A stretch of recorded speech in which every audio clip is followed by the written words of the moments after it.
The stories shaping North America. The stories that connect Filipinos across the globe. Ako si Henni Espinosa at ito ang Agenda North America. Ilan sa ating mga nagbabagang mga balita. A young Fil-Am leader who made history in the city of Pinole, California, calls for stronger protections for immigrants. 82 lawsuits against the Trump administration and counting.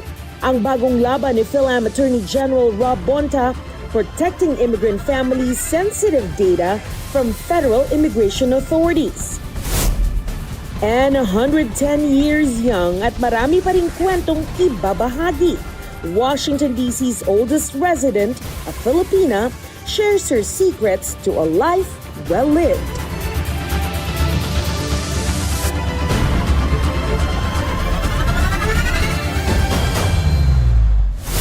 Magsimula tayo sa Pinole, California kung saan nangunguna ang isang 27-year-old Fil-Am elected official sa pagprotekta sa komunidad habang tumitindi ang immigration enforcement ng ICE.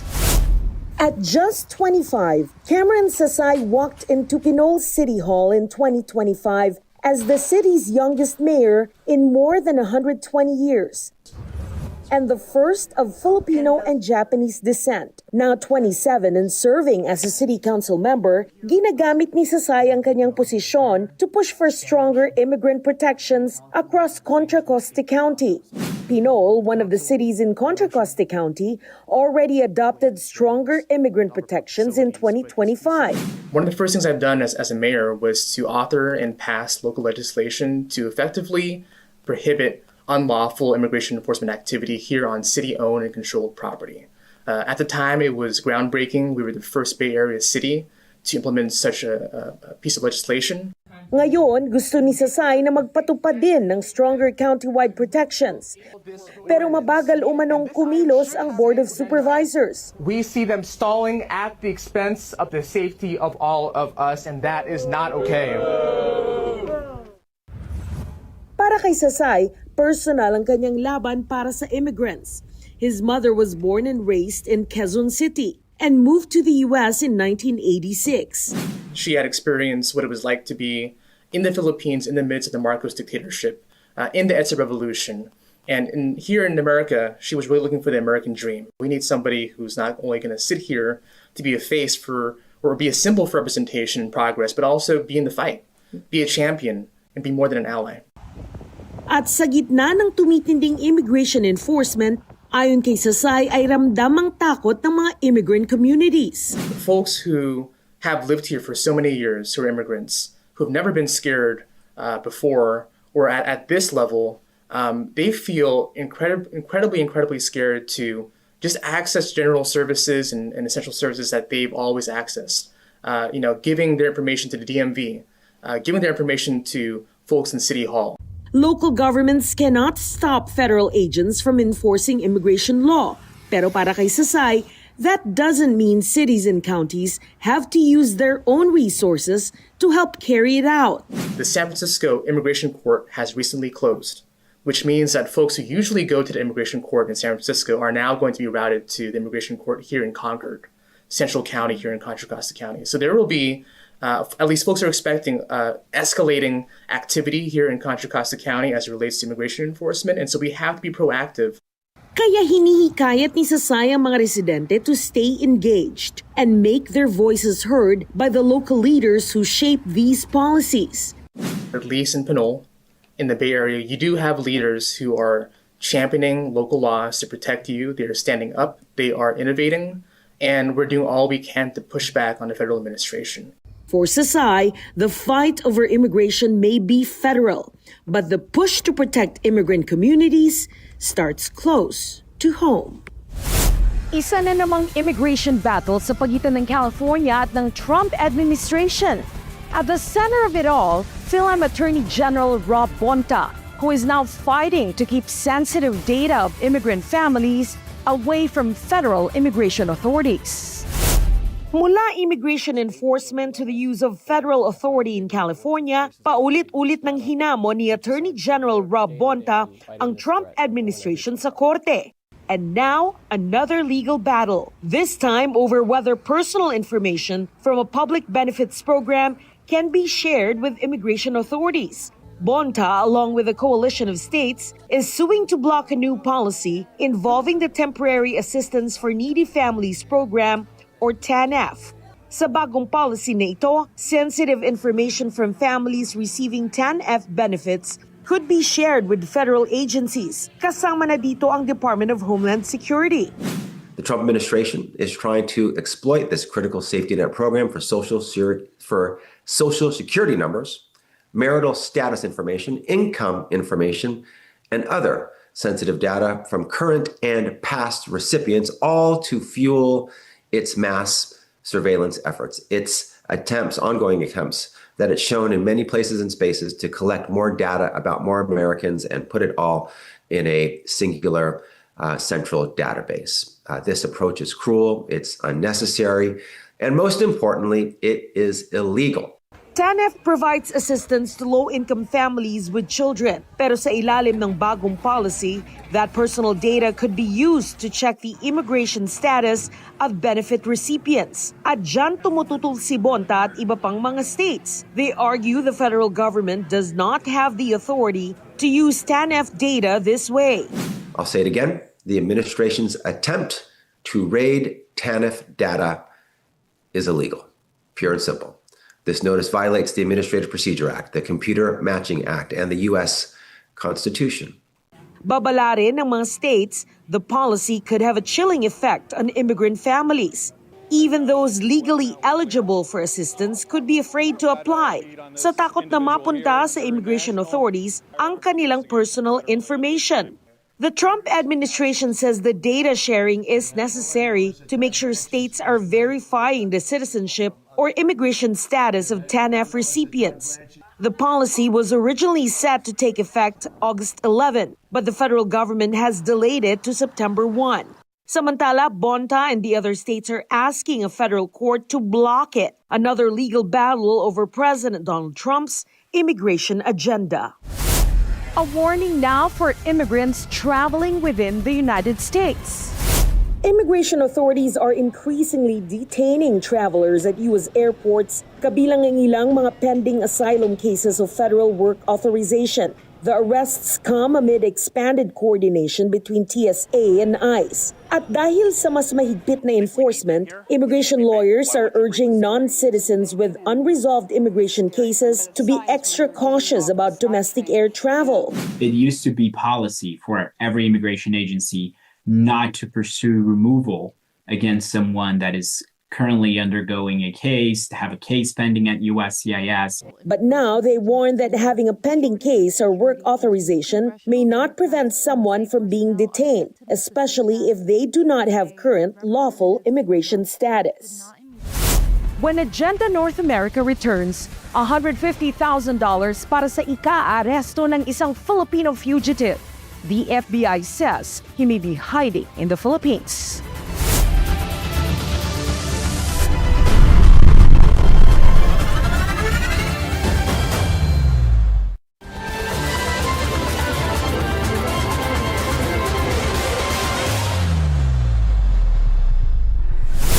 Welcome back to Agenda North America. The FBI is offering $150,000 to help capture a Filipino fugitive allegedly involved in a massive fraud scheme. Ayon sa FBI, Ray E. Gabrato II is wanted for his alleged role in defrauding about 2,000 investors of more than $650 million, including hundreds in New Jersey. He's also accused in a separate scheme involving about $26 million in unpaid federal taxes. A federal arrest warrant was issued in 2022. The FBI says Grabato has ties to the Philippines at posibleng nakatira doon ngayon. In other news, Canada is stepping in to help protect thousands of Filipino children from recruitment by criminal and terrorist groups. Ruana Papasin hatid ang balitang ito. Canada has pledged $1.7 million in funding to help protect children in the Philippines against exploitation and recruitment by criminal and terrorist groups. Ang tulong ay tiniyak ni Canadian Foreign Affairs Minister Anita Anand sa pagdalo niya sa ASEAN Conference sa Manila kasama ng iba pang financial help para malabanan ang iba't ibang banta sa mga Southeast Asian countries. I can assure you that these threats aren't only specific to this region, and we need to continue to collaborate across the board in order to maintain our collective security and prosperity. Kasunod ito ng ginanap na United Nations workshop sa Bali, Indonesia noong Hunyo na sinuportahan din ng Canada at dinaluhan ng delegasyon mula sa Pilipinas. Sa mga diskusyon sa workshop, nagbabala ang mga bansa sa tumitinding paggamit ng digital platform ng mga armadong grupo para mag-recruit ng mga bata. In its paper entitled Strategy to End Violence Against Children, the UN reported that there were 30,000 verified child recruitment cases from 2012 to 2017, while almost 9,000 children were confirmed to have been recruited in 2020. Nakumpirma rin ng United Nations na ang mga nare-recruit na bata ay nagiging biktima rin ng iba pang uri ng krimen gaya ng sexual slavery, forced labor o forced marriage o kaya na may direktang isinasabak sa gera. Kinilala ng Canada chapter ng International Coalition of Human Rights in the Philippines ang suporta mula sa Canada. But the group stressed that the Philippines should make it clear that it is after the criminal, armed or terrorist groups that push children to do criminal acts and not after organizations that are advocating for children's rights. We really want to center our perspective on those organizations and that we don't confuse organizations that help youth fight for their rights, their concerns around the climate, their communities that they live in, that those are respected as well too. Idiniin din ni Solis na hindi dapat gawing basehan ito ng gobyerno para ma-justify ang mas maraming military action sa mga komunidad kung saan sobra rin ang nagiging impact sa mga bata. Sa halip, sinabi ni Solis na ang dapat solusyonan ng gobyerno ay yung mga ugat kung bakit nakukumbinsing sumali ang mga bata sa mga armed groups na ito. There's a lot of issues that I hear around in the Philippines with regards to the rising cost of living. We saw the oil price go up because of the war between the US and Iran, and families find it very difficult to put food on the table, and children who are hungry have to find some mean to feed themselves. Samantala, lumabas naman sa 2026 Global Terrorism Index na mas maraming bata at adolescent ang na-radicalize nitong nakalipas na 3 taon dahil sa paggamit ng mga extremist group ng mga platform gaya ng TikTok, Instagram at YouTube Shorts para matukso ang mga batang users na manood ng extreme content. Para sa Agenda North America, Rowena Papasin, Bilyonaryo News Channel, Vancouver. At the New York showing of the film Manila's Finest, Filipino actor Piolo Pascual and other voices are calling for change amid ongoing corruption in the Philippines. Don Tagala nag-uulat. Sa international premiere ng Manila's Finest sa New York Asian Film Festival, may mensaheng gustong ipaabot ang lead actor na si Piolo Pascual. I saw a lot of parallelism as to what is happening in our country still. If there was corruption back then, now it's more prevalent and you can see it with your own eyes. So I hope this is a reminder for us. Set in the years leading up to martial law, director Raymond Red's crime thriller explores corruption within the police force against the political climate of Manila in the early 1970s. Maganda pa rin ang mundo at may gaganda pa. It's always relevant to be able to go back into history, but beyond that, you have to take a stand. Our problems today is always rooted in the history, and that's what makes this very important, to look back always in the past.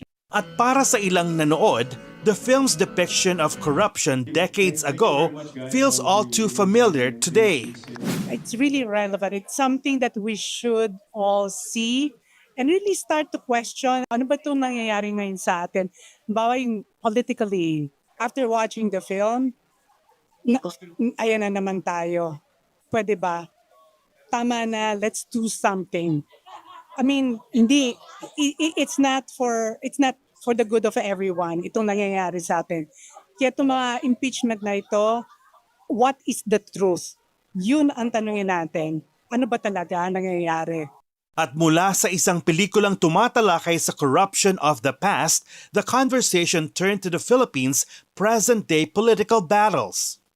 Former Senator Antonio Trillanes was also in New York and spoke to BNC about allegations of corruption he has long raised against former President Rodrigo Duterte and his family. Marami ngayon nakaka-realize na tama pala yung mga paunang mga aligasyon namin. Siyempre nakakagaan ng loob, but the fight is not over. Kaya kailangan eye on the ball pa rin tayo. We keep on pressing until makamit natin yung tagumpay. Trillanes says the political and legal scrutiny surrounding the Dutertes could help bring to light allegations he says have long been ignored or covered up. Ang tagumpay na nakikita natin dito is mailabas natin yung katotohanan tungkol sa mga iba't ibang anomalya na ginawa ng mga Duterte. At sa pagkakataong yun, automatic maliliwanagan yung mga kababayan natin.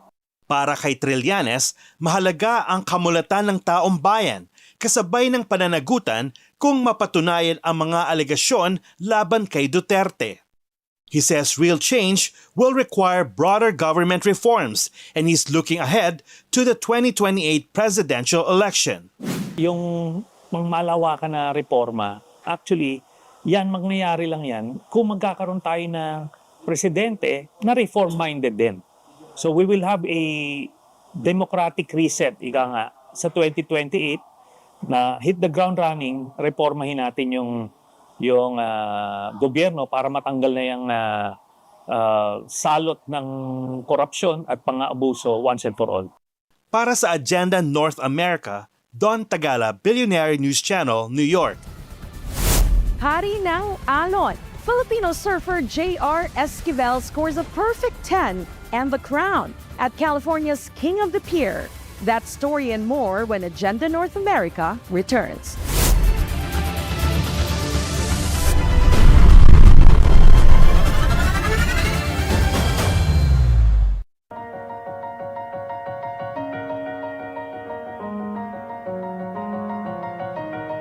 I enjoyed being with my fellow Filipinos who are really making waves here in the United States and even globally. We've got something really special, and it's very original because it's a culture that hasn't been represented yet. It's never been done in your voice, and what can you make new and spin out of it?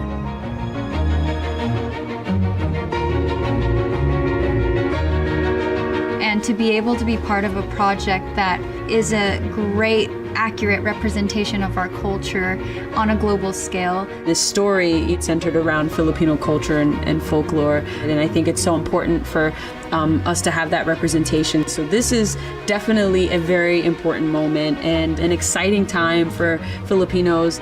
There's the family, the culture of the Philippines, and then there's also the Aswang Filipino mythology. And essentially all mythology is a way for humans to understand humanity. There's a payoff to realizing there's a lot of overlap in storytelling. When you really appreciate the moment, then that turns into a memory. And those memories, they make up the DNA of who you are. What better way to tell the story than through love?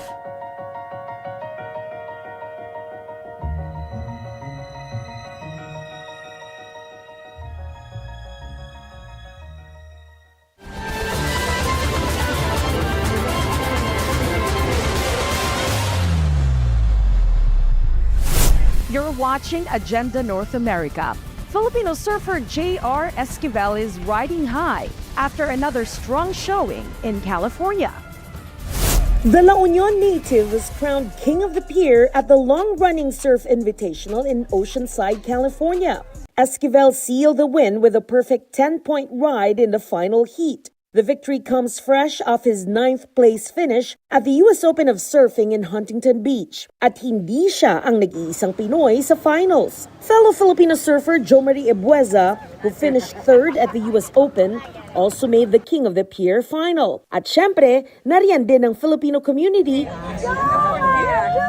cheering them on from the shore.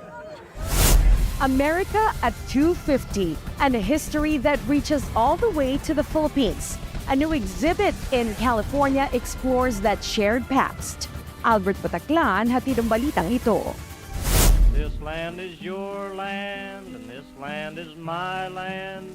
It is a song many of us know, an anthem of ownership, belonging, and shared destiny. Pero dito sa The Huntington sa Pasadena, isang makasaysayang exhibition ang nag-aanyaya sa atin na mas tingnan ito ng malalim at dugtungan ang naturang pangungusap. Pinamagatan ng exhibition na This Land Is, and the ellipses are left open on purpose.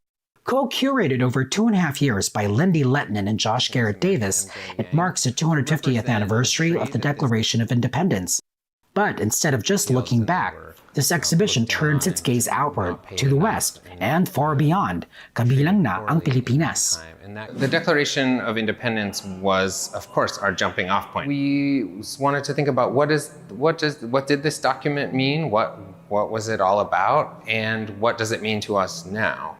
The exhibition balances the hopeful triumphs of American history at ang pinakamadilim at pinakamasalimuot nitong katotohanan. Para sa co-curator na si Lindy Letnin na isang Filipino-American, napaka-personal ng kasaysayang nakapaloob dito. I realized that we actually had a lot of core collections already about various histories of the Philippines. It was really something that I wanted to think about for developing the collection here, rather than not only the histories of the Philippines, but also thinking about the diaspora. We do have the example of the Emilio Aguinaldo papers here in this particular sample. These are military instructions signed as it's described by the Commander-in-Chief. Katabi nito ay pinakita sa isang makasaysayang photo album ang matinding pinsalang idinulot ng panahong iyon, like the burning of Manila in 1899 during the Philippine-American War. But the exhibition also captures the resilience of those who built lives in the shadows of the empire. From a 1920s Pasadena chauffeur's personal scrapbook to the labor strikes of Larry Itliong and Philip Vera Cruz, ang bakas at tambag ng mga Filipino-American sa lupaing ito ay hindi maikakaila. Kaya if you happen to be or coming to Southern California, you still have time to see the exhibit. It will run until January 2027. Mula sa Pasadena, Albert Pataclan, Agenda North America, Bilyonaryo News Channel. She's 110 years old and Washington, D.C.'s oldest resident. Fil-Am Banji Paredes has witnessed more than a century of history. At may mahahalagang life lesson siya para sa ating lahat. Mary Estacion has her story. Ang kanyang mga kamay at mata have been part of the histories of two countries, the United States and the Philippines. Who's this? That's you! That's me! That was back in 1962, a lifetime para sa marami, pero hindi para kay Banji Paredes. Reaching a milestone of 100 years old is a huge deal. But how about 110? And at the age of 110, she's the oldest resident of Washington, D.C. Represents that Filipinos have been in the Washington area for close to 100 years. Born in Brooklyn, New York to a U.S. Navy veteran, lumaki si Banji sa Washington, D.C. She also served as the personal secretary of President Manuel Quezon while the Philippine Commonwealth government was in exile during World War II. To be there at that time when, Filipinos were so fervent about getting our independence. And, these were the group of people that wanted our independence. Banji was part of that. How many people can say they were part of that? Nagtrabaho din siya sa federal government sa U.S. Department of Defense before retiring at the age of 75. Do you feel special? No. No? Just ordinary. Pero hindi ordinaryong tao si Banji. Come on, get in the picture. Look, Banji. Good one. Okay, here we go. She spent decades helping those in need, making sure people get the benefits they deserve. Now at 110 years young, her tangible contribution is more about the way she brings joy and laughter to everyone she meets. God provides. And He provides for me. For how much longer? I think actually crossing generations and talking to someone who lived a longer life really does provide unexpected discovery. Important life lessons mula sa 110 years of living. Always live a good life. Be happy. You know, you be happy, you make those around you happy. Happy birthday to you. Happy includes recognition of her resilience and selflessness. You made me very happy by being here. Para sa Agenda North America, Mary Estacion, Bilyonaryo News Channel, Washington, D.C. And that's it for us here in Agenda North America. Ako po si Henni Espinosa. Maraming salamat at hanggang sa muli.